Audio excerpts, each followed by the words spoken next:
اب یہ جو قرض کی ادائیگی کا مطالبہ کرے گا قرض دینے والا، تو وہ منہ پھٹ طریقے سے نہیں، اجڑ اور جاہل بن کر نہیں، اور سامنے والے کا باپ دادا بن کر قرض کا مطالبہ نہیں کرے گا، بلکہ ایک مسلمان، ایک ایمان والا اور ایک نرم طبیعت کا مالک بن کر قرض کے ادائیگی کا سامنے والے سے مطالبہ کرے گا۔ ورنہ کیا ہوا کہ اس نے 2-3 مہینے سے آپ سے ملاقات نہیں کیا، منہ نہیں بتایا، اب آپ کو تو کیا ہے، اندر سے ایک بڑائی کا احساس ہے، میں نے قرض دیا نا اس کو، وہ تو میرے سامنے پھٹے پیر کی چپل ہے، تو وہ کیا کرے، جب بھی آمنا سامنا ہو ہمارا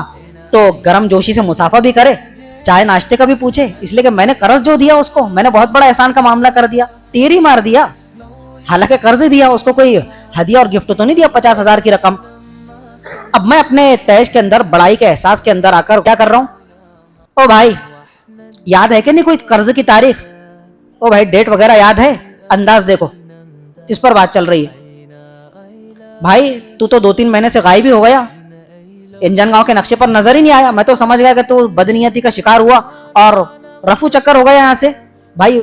تاریخ وغیرہ یاد ہے کہ نہیں، رقم کا انتظام ہوا یا نہیں۔ یہ جو انداز ہے اس سے شریعت نے منع فرمایا ہے کہ نہیں، تم نے اس کو قرض تو دیا ہے، ابھی تاریخ متعینہ آئی نہیں ہے، فکس جو تاریخ دی ہے یہ آ چکی ہے، لیکن جب تم قرض کی ادائیگی کا اس سے مطالبہ کرو گے، تلقین کرو گے، تو اس طریقے سے نہیں، اس کا باپ دادا بن کر، دھونس جما کر نہیں، انتہائی نرمی کے ساتھ میں، پولائٹلی طریقے سے اور ملاطفت کے ساتھ میں، نرمی کے ساتھ میں قرض کی ادائیگی کا اس سے مطالبہ کرے گے۔ بخاری شریف کی روایت حضرت جابر بن عبداللہ رضی اللہ تعالیٰ عنہ فرماتے ہیں، رحم اللہ رجلا سمحا، حضور نے دعا دی ہے، دعا، حضور کی دعا کا مل جانا کوئی معمولی بات نہیں ہے حضرت، ہم دعاؤں کی درخواست کرتے رہتے ہیں، جب الوداعی مسافہ کرتے ہیں تو بھائی دعاؤں میں یاد رکھنا، اپنی نیک دعاؤں میں ہم کو بھی یاد رکھنا، تہجد کی نیک دعاؤں میں ہمیں بھی یاد رکھنا، امی ابو سے کہتے ہیں کہ ذرا میرے سر پر ہاتھ رکھ دو گھر سے رخصت ہوتے وقت، اور والدین کی دعا کو تو ہم تیر بہدف مانتے ہیں کہ بالکل اچوک ہوتے ہیں والدین کی دعا، والدین سے زیادہ شفیق اور مہربان ذات جو پوری کائنات کی ناک ہے، سرکار مدینہ صلی اللہ علیہ وآلہ وسلم، حضور کی دعا جس کو مل جائے اس کے تو وارے نیارے ہیں، اس کا تو بیڑا ہی پار ہے، اس کے تو دونوں ہاتھ میں لڈو ہے حضرت۔ حضور نے ایسے شخص کے لیے دعا فرمائی ہے، رحم اللہ رجلا سمحا اذا باع و اذا اشترى و اذا اقتضى، اللہ تعالیٰ کی رحمتیں ہی رحمتیں ہوں اس شخص پر، اس مسلمان پر، کس پر یا رسول اللہ، کہ جو معاملات طے کرتے وقت، چاہے وہ خرید و فروخت کا معاملہ ہو، اس کو ایک طرف رکھ دو ابھی، اور آگے جو الفاظ ارشاد فرمائے وہ ہمارے آج کے ٹاپک سے ریلیٹڈ ہے، وہ اذا اقتضى، جب وہ اپنے قرض کی ادائیگی کا مطالبہ کر رہا ہے کہ بھائی میں نے تجھے قرض دیا تھا، تو جب اپنا قرض واپس مانگ رہا ہے تو نرمی کا معاملہ کر رہا ہے، تو اللہ تعالیٰ ایسے نرم مزاج شخص پر رحمتیں ہی رحمتیں نازل فرمائے، یہ حضور کی دعا ہے۔ تو قرض کے معاملے کے اندر شریعت کی ایک اہم تلقین اور حکم کیا ہے جی، کہ جب آپ سامنے والے سے اپنے قرض کی رقم کی واپسی کا مطالبہ کریں تو انتہائی نرمی کے ساتھ میں، تاکہ اس کی دل شکنی نہ ہو، اس کو کمتری کا احساس نہ ہو، یار دیکھو آج میں چھوٹا ہوں، مجھے قرض کی ضرورت پیش آئی تھی، تو اب دیکھو کس طرح سے یہ میرے سر پر چڑھ کر اور چھاتے پر چڑھ کر اپنی رقم کا مطالبہ کر رہا ہے، نہیں، اس کی دل شکنی مت ہو، جب تم نے اس کا ایک معاملہ ہینڈل کیا ہے، ضرورت کے موقع پر اڑے ٹائم پر تم اس کے کام آئے ہو، اس کا سہارا بنے ہو، تو نہیں، اب بھی اس کو کمتری کا احساس مت ہونے دو، سمجھ رہے ہو۔ یہ ہو گیا۔ اب کیا ہوا کہ فکس تاریخ آ گئی، 2026 یا 27 کی جنوری کی پہلی تاریخ متعین ہوئی تھی، اتنی رقم ہے اور اتنی تاریخ کو قرض کی رقم واپس کرنا ہے، تاریخ آ کر چلی گئی، 1 دن اوپر ہو گیا، 2 دن اوپر ہو گئے، 10 دن، ہفتہ گزر گیا، 15 دن اوپر گزر گئے، آپ دیکھ رہے ہیں اپنی سگی آنکھوں سے کہ بیچارے کا کاروبار بڑا مندہ چل رہا ہے، دکان بڑی مندی چل رہی ہے، گراہک نہیں آ رہے ہیں، یا پھر کیا ہوا، کیا اس کے گھر پر بیماریوں نے ڈیرا ڈال رکھا ہے، والد صاحب کا آپریشن ہوا، آپریشن کے اندر ہی 1.5 لاکھ روپے کی رقم چلی گئی، آپ کی 50,000 کی رقم دینا تھا، تو وہ 50,000 تو ایک طرف رہے، بیچارے 2 لاکھ سے کیا ہو گیا، اور مزید قرض کا ڈھیما اس کے اوپر چڑھ گیا، آپ دیکھ رہے اپنی سگی آنکھوں سے۔ اس موقع پر بھی شریعت نے کیا حکم دیا، اب یہ حدیث پاک نہیں بلکہ حدیث سے اگلا درجہ قرآن مجید، اس میں اللہ تعالیٰ نے فرمایا یا تو قرض دار کو کچھ مہلت دے دے، یا پھر آپ اس کی صورتحال پر رحم کھا کر، ترس کھا کر پورا قرضہ اس کو معاف کر دے اگر آپ کی استطاعت ہے تو، ورنہ کم از کم کچھ رقم ضرور اس کو معاف کر دے، یہ بھی شریعت کا حکم ہے،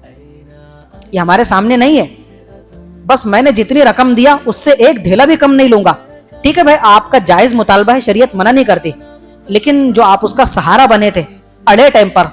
اس کی مجبوری کو دیکھتے ہوئے، اب بھی تو اس کی مجبوری ہے، بلکہ مجبوری در مجبوری کے اندر وہ گھر گیا ہے، اب شریعت کیا کہتی ہے؟ وَإِن كَانَ ذُو عُسْرَةٍ فَنَظِرَةٌ إِلَىٰ مَيْسَرَةٍ، اگر وہ اتنی پریشان حالی میں مبتلا ہے، اتنی تنگ دستی کا شکار ہے کہ 50,000 تو دور کی بات ہے، 500 روپے بھی وہ آپ کو قرض کے ادا نہیں کر سکتا، تو ایک کام کرو، اس کو اور تھوڑی مہلت دے دو کہ بھائی ہماری فکس ڈیٹ تو اتنی تھی، میں تم کو مزید 6 مہینے کی مہلت دیتا ہوں جب تم سے بن پڑے۔ یہ ایک صورت۔ دوسری جو ہمارے یہاں پر چلتا ہے کہ تم تھوڑا تھوڑا کر کے قسط وار مجھے میرا قرض ادا کر دینا، 50,000 کی رقم ہے نا، 10,000 کر کے 5,000 کر کے میرا قرض تم چکتا کر دو۔ یہ بھی اس کے لیے آپ نے آسانی مہیا کر دی۔ یہ ایک معاملہ۔ وَأَن تَصَدَّقُوا خَيْرٌ لَكُمْ إِن كُنتُمْ تَعْلَمُونَ، ایک معاملہ یہ ارشاد فرمایا کہ اگر تم صدقہ کر دو، یہاں پر صدقہ دینے سے مراد یہ نہیں کہ پوری رقم اس کو جو ہے نا صدقے کے نام پر دے دو، نہیں، اگر تم پوری ہی رقم اس کے معاف کر دو کہ میں نے خدا کے لیے تمہیں معاف کیا، تم کو جو قرضہ دیا تھا میں قرضے کے ایک پائی کا بھی مطالبہ نہیں کرتا، یہ ایک معاملہ۔ اور اسی کی دوسری شق، اسی کا دوسرا پہلو یہ ہے کہ جتنی آپ کی حیثیت اور اوقات ہے کہ اللہ تعالیٰ نے تو مجھے بڑا نوازا ہے، اگر میں 50,000 میں سے 10,000 معاف کر کے صرف 40,000 دینے کی تلقین کروں تو کیا میں چھوٹے باپ کا ہو جاؤں گا، یا میری اربوں کی دولت کے اندر کمی آ جائے گی؟ اللہ تعالیٰ نے اگر آپ کو نوازا ہے تو اللہ تعالیٰ ہی کا فرمان ہے وَأَن تَصَدَّقُوا، اگر تم اس رقم میں سے کچھ کٹوتی کر دو، ڈسکاؤنٹ کر دو، تخفیف کر دو، خیر لکم، تو تمہارے حق میں بہت بہتر ہے۔ یہ کون بہتری کا معاملہ کر رہا ہے؟ اللہ تعالیٰ کر رہا ہے، تمہارا پروردگار تم کو یہ خوشخبری سنا رہا ہے، ان کنتم تعلمون، اگر تم انسانی معاملات کو جان اور بوجھ کر ہینڈل کرنے کے عادی ہو۔ اب یہ جو معاملات ہم ابھی ڈسکس کر رہے تھے قرض دینے والے کے متعلق تھے، سوری، اور کچھ معاملات ایسے تھے جو دونوں کے درمیان مشترک تھے، کامن تھے۔ اب آگے ہم وہ معاملات ڈسکس کرنے کی کوشش کریں گے جو قرض لینے وغیرہ سے متعلق بیان کیے گئے ہیں۔ شروع میں آپ سن چکے، اور حقیقت بھی ہے یہ کہ کوئی اس بات کو بیان کرے نہ کرے، ایکسپلین کرے نہ کرے، واضح کرے نہ کرے، لیکن یہ تو بالکل جگ ظاہر حقیقت ہے کہ قرض کوئی اتنی اچھی چیز نہیں ہے۔ ارے قرض تو ایک بیماری ہے، قرض تو ایک ایسی گھناؤنی بیماری ہے کہ جس کسی کو یہ قرض والی بیماری لگ جاتی ہے حضرت، تو پھر وہ اندرونی طور پر اس کو کھائے چلی جاتی ہے، کھاتے ہی رہتی ہے۔ انسان اس بیماری کا جب شکار ہوتا ہے تو وہ اندر سے کیا ہوتا ہے؟ جلتا ہی چلا جاتا ہے، ختم ہی ہوتا چلا جاتا ہے۔ اور یہ اتنی سنگین ترین چیز ہے قرضہ لینا کہ ہمارے حضور تاجدار مدینہ صلی اللہ علیہ وآلہ وسلم ہر نماز کے بعد قرض جیسی منحوس چیز سے اللہ تعالیٰ کی پناہ مانگا کرتے تھے۔ حالانکہ یہ بھی ثابت ہے کہ حضور نے بوقت ضرورت، آپ کو سیرت میں یہ پہلو بھی ملے گا کہ حضور نے ضرورت کے موقع پر قرض لیا ہے، اور صحابہ کرام نے بھی اپنی زندگی میں کئی مرتبہ قرض کے معاملات کیے ہیں، لیا بھی ہے اور دیا بھی ہے۔ تو اتنی بری چیز بھی نہیں ہے کہ بالکل ناجائز حرام، بوقت ضرورت لی جا سکتی ہے، لیکن اتنی بھی پیاری چیز نہیں ہے کہ قرض مانگتے ہی چلے جاؤ۔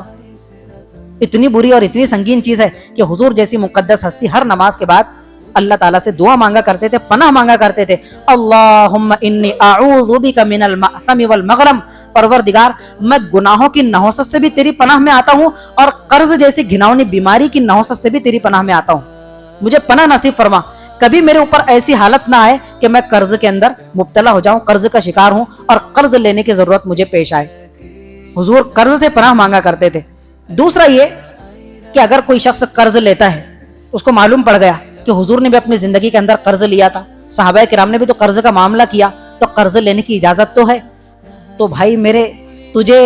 اتنی زیادہ کڑک سچویشن نہیں پیش آئی کہ اتنا محتاج اور کنگال ہو گیا کہ قرض لینے کی ضرورت پیش آ گئی، بس اپنی خواہشات کو پورا کرنے کے لیے۔ میرا اکلوتا ایک بیٹا ہے، 5 سال کا ہو گیا، اس کی سالگرہ آنے والی ہے، تو اس کا برتھ ڈے منانے کے لیے، برتھ ڈے سیلیبریٹ کرنے کے لیے، سالگرہ کی خوشی منانے کے لیے مجھے 5,000 روپے کی ضرورت ہے۔ میری آمدنی ہے روزانہ کی 200 روپے،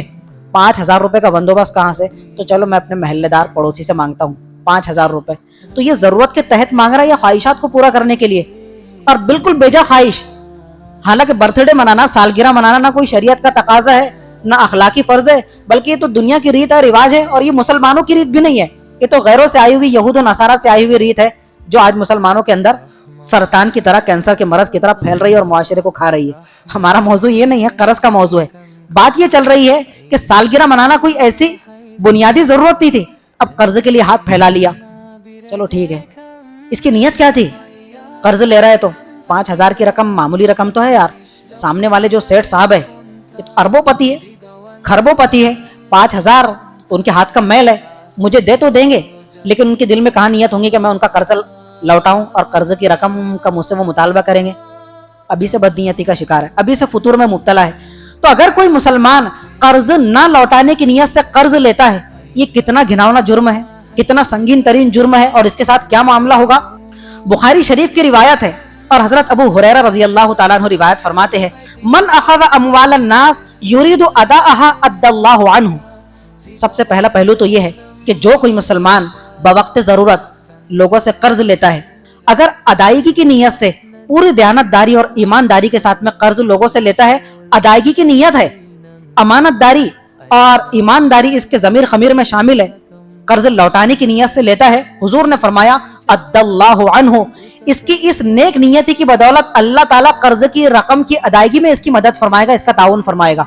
کتنی بڑی بات ہے، حالانکہ رقم کا مطالبہ میں نے کیا، قرض کی ضرورت مجھے ہے، اللہ تعالیٰ بھی سارے معاملے سے واقف ہے، لیکن بس نیک نیتی کے معاملے پر کہ میری ادا کرنے کی نیت ہے، قرض لوٹانے کی نیت ہے، ڈبانے کی نیت نہیں ہے۔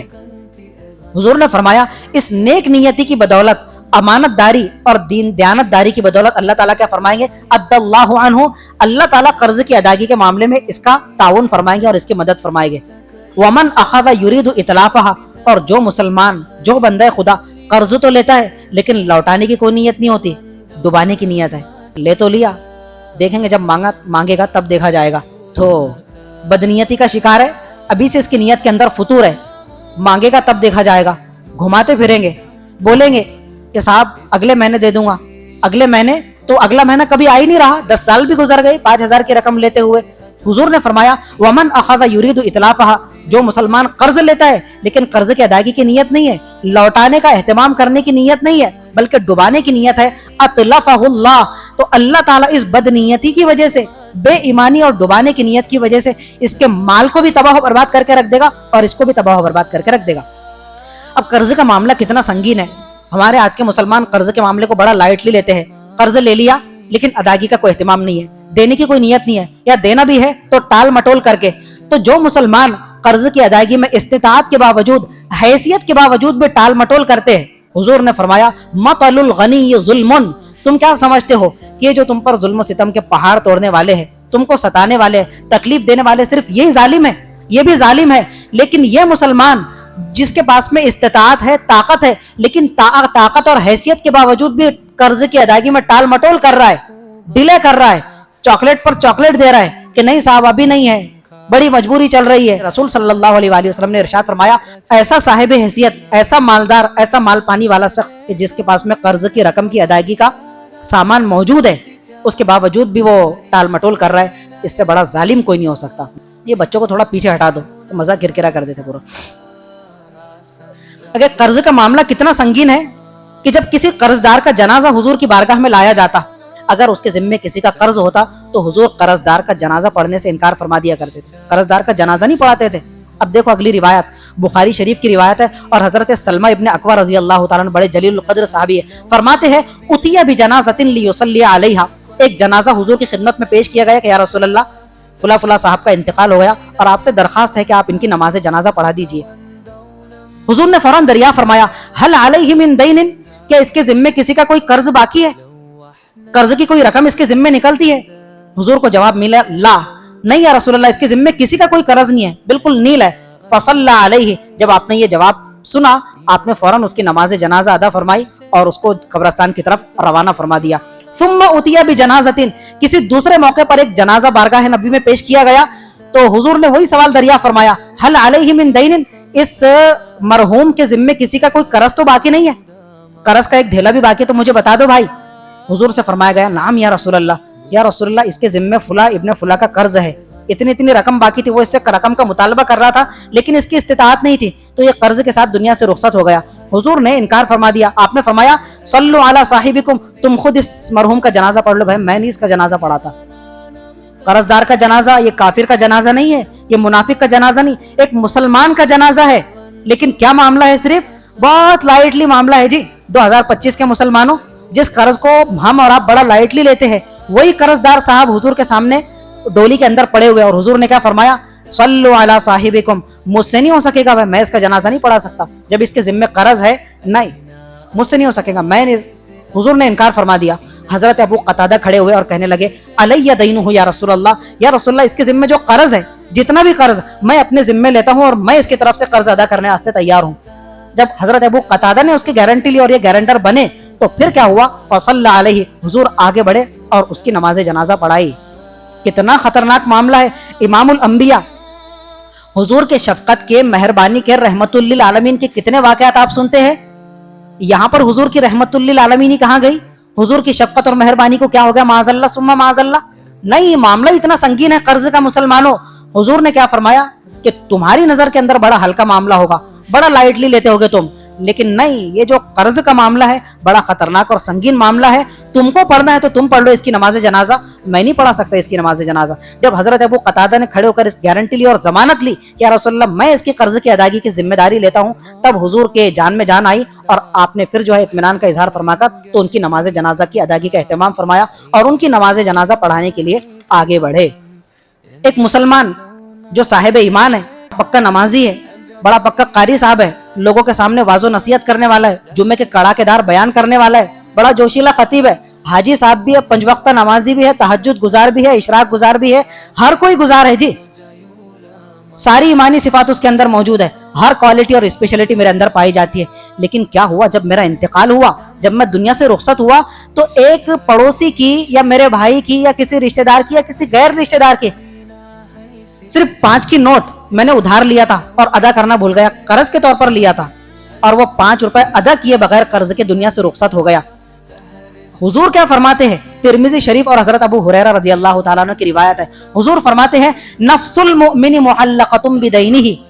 جب میری روح پرواز کر گئی، روح نکل گئی، کتنا بڑا متقی ہوں میں، حاجی صاحب بھی ہوں، نمازی ہوں، معتمر ہوں، 10 عمرے میرے ہو گئے، میں نے 50 مسجدیں تعمیر کر دیا، لیکن کیا صرف 5 روپے قرض میرے ذمہ باقی ہے۔ حضور نے فرمایا کہ یہ تو فکس جنت ہی تھا، لیکن یہ قرض کی وجہ سے جو ہے نا، یہ مرنے والے مسلمان کی روح زمین آسمان کے بیچ لٹکی رہتی ہے، وہ اوپر نہیں جاتی۔ نفس المؤمن معلقۃ بدینہ، مسلمان کی روح، مومن کی روح قرض کی وجہ سے زمین آسمان کے بیچ لٹکی ہی رہتی ہے۔ معاملے کی حساسیت کا احساس ہو رہا ہے مسلمانوں کو، یا پھر سن سن کر بالکل سنی بن گئے، یا سن بن گئے؟ سن مت بنو، سنی بنو، پکے سنی۔ کون سے والے سنی؟ اہل سنت والجماعت والے سنی، صحابہ کرام کے نقش قدم پر چلنے والے سنی، کہ جب وہ ان معاملات کو سنتے تھے تو کس قدر سیریسلی لیا کرتے تھے اور کس قدر قرض کی ادائیگی کا اہتمام کیا کرتے تھے۔ حتیٰ یقضی عنہ، یہاں تک کہ جب اس کے ذمے سے وہ قرض ادا نہ کر دیا جائے، اگر کوئی گارنٹر کھڑے ہو کر ضمانت لے لے تو پھر اس کی روح آسمان سے آگے بڑھتی ہے، اور اگر وہ جنت کا مستحق ہوتا ہے تو جنت کی نعمتوں کے مزے لیتا ہے۔ آپ مجھے بتاؤ کہ دنیا کی سب سے پاکیزہ اور مقدس ہستیاں کون سی ہے؟ انبیاء علیہم السلام، نبی اور پیغمبر۔ اس کے بعد میں کس کا مقام آتا ہے؟ صدیقین کا۔ انبیاء، صدیقین، اور اس کے بعد تیسرا نمبر کس کا آتا ہے؟ شہید کا۔ ارے بھائی، شہید کے مرتبے میں کسی کو کوئی شک ہے؟ ایک مسلمان جو میدان جہاد میں شریک ہوا، اللہ کے دشمنوں سے لڑتا بڑھتا ٹکراتا ہوا، کیا ہوا؟ جان ہتھیلی پر لے کر گیا اور کسی کافر کے نیزے بھالے سے شہید کر کے وہ ہمیشہ کے لیے امر ہو گیا، شہید ہو گیا، جان اللہ کے نام پر لٹا دیا۔ کوئی معمولی بات ہے؟ تو شہید کے مرتبے میں کسی کو کوئی شک ہے کیا؟ نہیں، کوئی شک نہیں جی۔ کتنا بڑا رتبہ ہے شہید کا، قرآن حدیث میں کتنے فضائل وارد ہوئے ہیں، میں اور آپ بچپن سے سنتے چلے آ رہے ہیں۔ لیکن جہاں پر قرض کا معاملہ آتا ہے حضرت، تو شہید کی روح اور شہید بھی جو ہے نا، اس کے قدم قرض کی ادائیگی کی وجہ سے آگے نہیں بڑھ پائیں گے۔ آ جاؤ ذرا روایت کی طرف۔ حضور پاک صلی اللہ تعالی علیہ وآلہ وسلم نے ارشاد فرمایا، یہ مسند احمد کی روایت ہے، حضرت عبداللہ ابن عمرو بن عاص فرماتے ہیں یغفر للشہید کل ذنب، حضور نے فرمایا شہید کے تمام گناہ اللہ تعالیٰ معاف فرما دے گا، چھوٹے بڑے سارے گناہ، اس کی شہادت کی وجہ سے۔ اس کا مقام ہی اتنا بڑا ہے جو اللہ کے نام پر اس نے جان مار دیا، سر کٹا دیا۔ الا الدین، قرض کا معاملہ ایک ایسا معاملہ ہے کہ قرض اگر اس کے ذمہ ہوگا تو پھر وہ معاف نہیں ہو سکتا۔ کون ہے؟ شہید کھڑا ہوا ہے جس نے میدان جہاد میں اپنی جان لٹا دیا، جان نچھاور کر دیا، لیکن قرض کی وجہ سے کیا ہوا؟ اس کی روح لٹکی کی لٹکی رہ گئی، ابھی جنت میں نہیں جا سکتا، جنت کی نعمتوں کے مزے حاصل نہیں کر سکتا، شہادت کے بلند مقام پر فائز نہیں ہو سکتا۔ ہاں، اگر کوئی اس کے قرض کی ادائیگی کی گارنٹی لے لے، ضمانت لے لے، تو پھر وہاں پر اس کا بیڑا پار ہے۔ معاملہ وہی ہے۔ حضرت محمد ابن عبداللہ ابن جحش رضی اللہ تعالیٰ عنہ فرماتے ہیں، ایک مرتبہ ہم جو ہے نا مسجد نبوی کے صحن میں بیٹھے ہوئے تھے، اور اس جگہ بیٹھے ہوئے تھے کہ جہاں پر جنازوں کی ڈولیاں لا کر رکھی جاتی تھی نماز جنازہ پڑھانے کے لیے، بیٹھے ہوئے تھے، حضور بھی وہاں پر بیٹھے ہوئے تھے۔ فرفع رسول اللہ صلی اللہ علیہ وسلم بصرہ قبل السماء، بیٹھے بیٹھے حضور نے اسے آسمان کی طرف نظر اٹھائی اور فوراً اپنی نظر نیچے کر لی۔ ثم طأطأ بصرہ، اپنی نظریں نیچے کر لی۔ ووضع یدہ علی جبہتیہ، اور جس طرح ہم افسوس، پریشانی، ڈپریشن، ٹینشن کی حالت میں جس طرح اظہار افسوس کرتے ہوئے اپنے ہاتھ کو اپنے سر یا پیشانی پر مارتے ہیں نا، بالکل یہ سچویشن تھی. وَوَضَعَ يَدَهُ عَلَى جَبْهَتِهِ، اور حضور نے اپنا ہاتھ اپنی پیشانی پر مارا اور کہنے لگے سبحان اللہ سبحان اللہ، اظہار افسوس کرتے ہوئے اور بہت سنگینی کے معاملے کا اظہار کرتے ہوئے. آگے آپ نے ارشاد فرمایا ماذا نزل من التشدید، کتنے سخت عذاب نازل ہو رہے ہیں، کیسے کیسے سخت عذاب آسمانوں سے نازل ہونے کے اللہ تعالیٰ کی طرف سے فیصلے ہو رہے ہیں. یہ حضور کے زبان مبارک سے الفاظ نکلے. اب صحابہ کرام کہتے ہیں ہم نے ایک گھڑی انتظار کیا، دوسری گھڑی گزری، 1 گھنٹہ 2 گھنٹہ، پورا دن گزر گیا، پوری رات، ہم نے دیکھا کوئی عذاب تو نازل ہوا نہیں.